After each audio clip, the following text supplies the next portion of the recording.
The ceiling creaked in rhythm with her breathing. I noticed it only because the room was so quiet.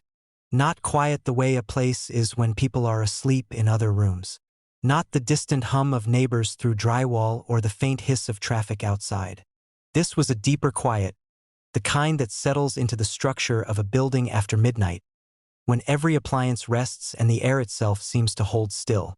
My bedroom ceiling hovered low above me, painted a dull eggshell white that had yellowed slightly near the corners. Under the weak glow of my phone screen on the nightstand, the texture of the plaster showed faint ridges and small bubbles, imperfections left by someone's roller years ago. I lay on my back watching them. Inhale. The ceiling creaked softly. Exhale. Another creak answered it. At first I thought it was coincidence, just the ordinary noises of a building cooling at night. Old apartments do that. Wood contracts, pipes settle. The bones of the place shift after a long day of heat. But after a minute I realized something was wrong. The creaks weren't random. They matched me. When I inhaled, the sound came a moment later, a thin stretching noise somewhere above the plaster. When I exhaled, another followed, slower, longer, like wood easing back into place. I stopped breathing, or tried to. My chest held still, lungs tight. The ceiling stayed silent. Seconds stretched. The room felt smaller, like the darkness had drawn a little closer to the bed. Then my body forced a shallow breath. And the ceiling answered. Creak. The sound slid across the surface above me like something adjusting its weight. I let out a quiet laugh into the dark. You're imagining things, I whispered. The words barely disturbed the air. The silence swallowed them almost immediately. I turned onto my side and faced the wall, trying to ignore the ceiling entirely. The paint on the wall smelled faintly dusty, the scent that comes from old plaster warmed during the day and cooling now. My breathing slowed. For a while, nothing happened. Then the creak returned. Not loud, never loud. Just enough to feel deliberate. Inhale. Creak. Exhale. Creak. My stomach tightened. The timing was too precise. I rolled onto my back again and stared upward. The ceiling hadn't changed. Same pale texture, same faint hairline cracks near the light fixture. But the longer I looked, the more the surface seemed uneven. Not warped exactly, just subtly irregular, like fabric pulled tight over something that wasn't completely flat. I inhaled slowly through my nose. A creak answered, slightly longer this time. I held the breath. Silence. Then I let it out through my mouth. Creak. The sound came from almost directly above my chest. My throat felt dry. I tried something different. Quick breath in. Quick creak. Another. Another. Each one followed a fraction behind me, as if whatever produced it needed a moment to understand the pattern. My fingers curled in the sheets. Stop, I said quietly. The ceiling remained still. But when I breathed again, it responded. Creak. A new thought slipped into my mind then, uninvited and stubborn. Maybe it isn't following you. Maybe you're following it. The idea settled over me like cold dust. What if the sound came first? What if my breathing had slowly matched it without me realizing? I tested the thought. I held my breath again. Nothing. 10 seconds passed. 15. The pressure in my lungs began to burn. Then, creak. A long, slow stretch of sound. Instinctively, my chest expanded to inhale. The breath came exactly as the creak ended. My skin prickled. I waited. The silence thickened. Then another creak began above me, soft but unmistakable. Without meaning to, I exhaled with it. The realization made my pulse throb in my ears. The ceiling wasn't copying me. It was pacing me, leading. I pushed myself upright in bed. The mattress springs gave a soft complaint beneath me. The ceiling stayed quiet for a moment. Then a slow creak rolled across it again. My lungs responded before I could stop them. Drawing in a deep breath, covered my mouth. The air felt stale suddenly, as if the room hadn't been ventilated in years. Someone upstairs, I whispered, but I knew there wasn't. The apartment above mine had been empty for 2 weeks. I'd seen the moving truck, the landlord replacing the lock, the dark windows every night since. Still, I slid out of bed. The floorboards were cold against my feet. I stepped into the center of the room and looked straight up. The ceiling seemed closer now. Not physically closer, maybe, just heavier, like something rested on the other side. Another creak began, faint but deliberate. My chest lifted with it. I tried to hold still, but the breath came anyway. Inhale. The sound ended. Exhale. Creak. The rhythm had changed slightly. Slower. Deeper. It felt like breathing with someone lying directly above me, perfectly aligned through the floor and ceiling. My heart began to beat faster, and the creaking followed. Not the rhythm of my breath now, the rhythm of my pulse. Tiny ticking shifts in the wood overhead. Tick, tick, tick. Each one matched the pounding in my chest. The room felt impossibly quiet around it. I realized something then that made my scalp prickle. The sound wasn't coming from across the ceiling anymore. It was centered, directly above where I stood. I took a step toward the door.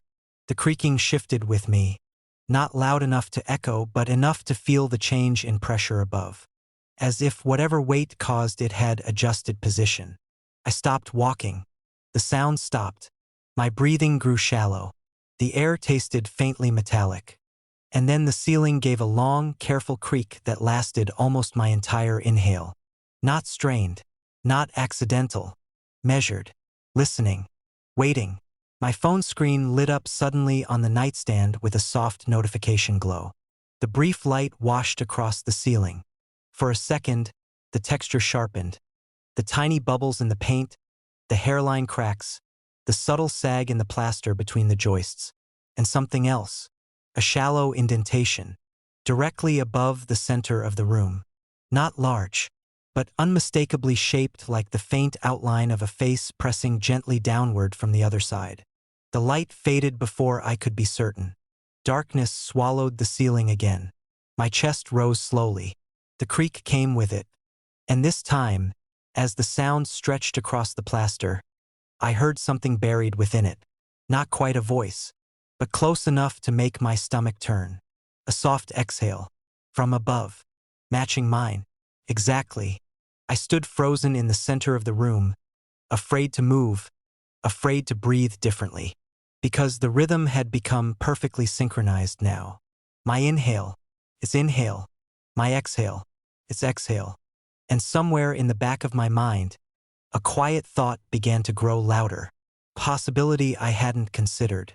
Maybe the ceiling wasn't above me. Maybe it had always been between us. And whatever was on the other side had simply been waiting for me to learn how to breathe the same way it did.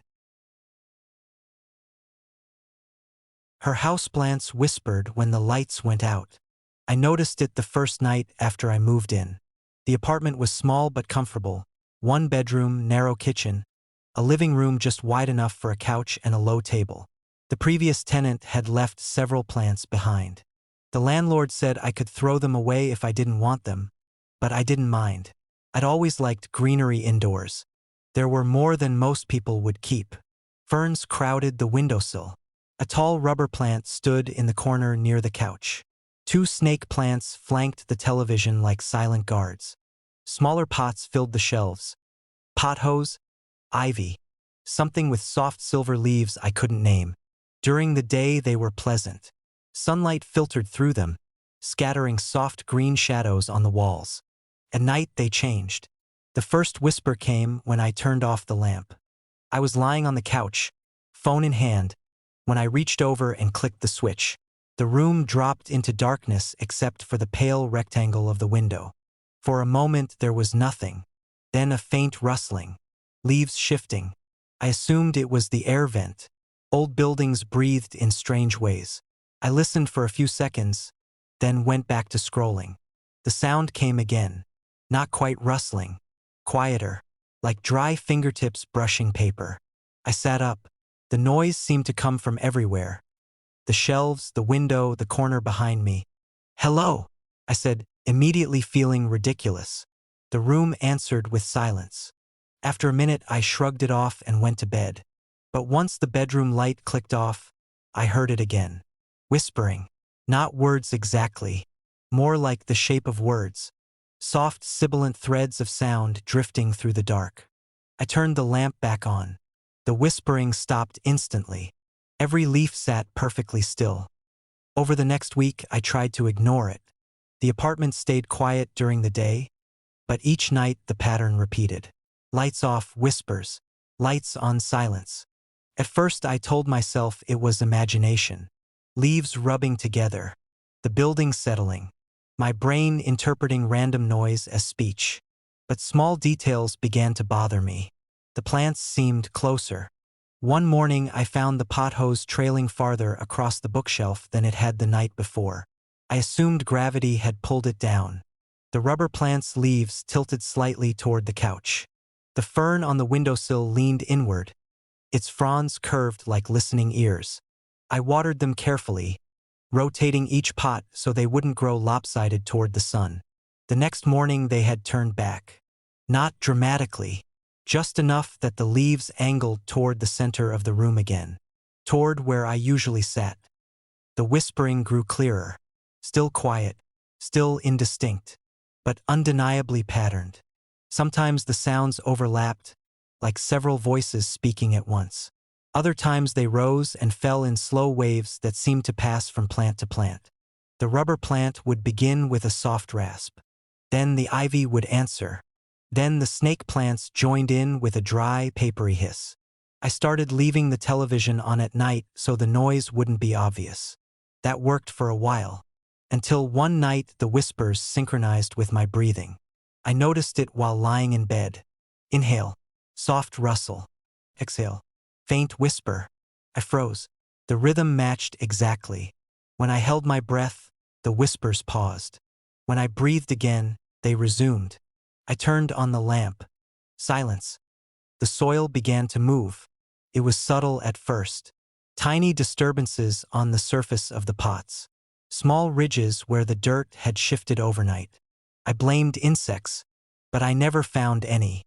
One morning I noticed a thin crack in the soil of the rubber plant's pot, running straight across like a seam. Something inside had pushed upward. When I touched it, the dirt felt warm. I began sleeping with the bedroom door closed.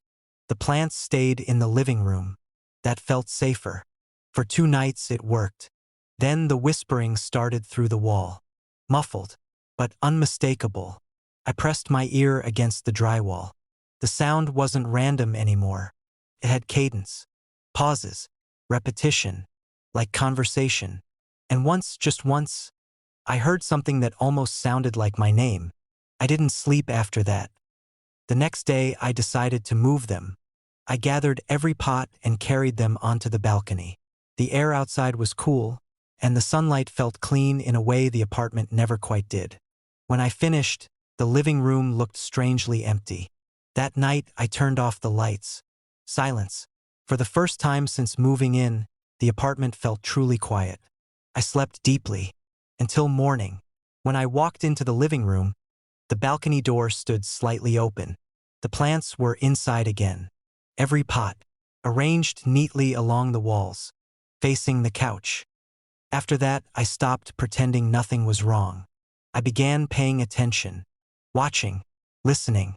The whispers didn't start immediately when the lights went out. There was always a delay, as though they were waiting to confirm the darkness. Once the room settled, the leaves began to shift.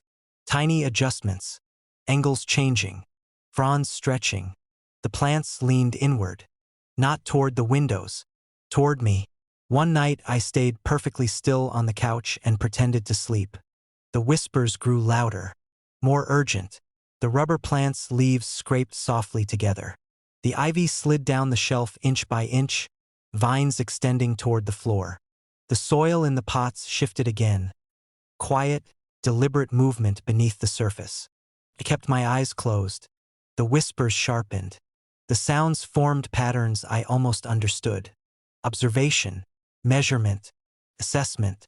It felt like sitting in a room full of scientists discussing a specimen. The specimen was me. After that realization, the apartment felt wrong even in daylight. The plants seemed alert, watching. Leaves angled subtly toward wherever I moved.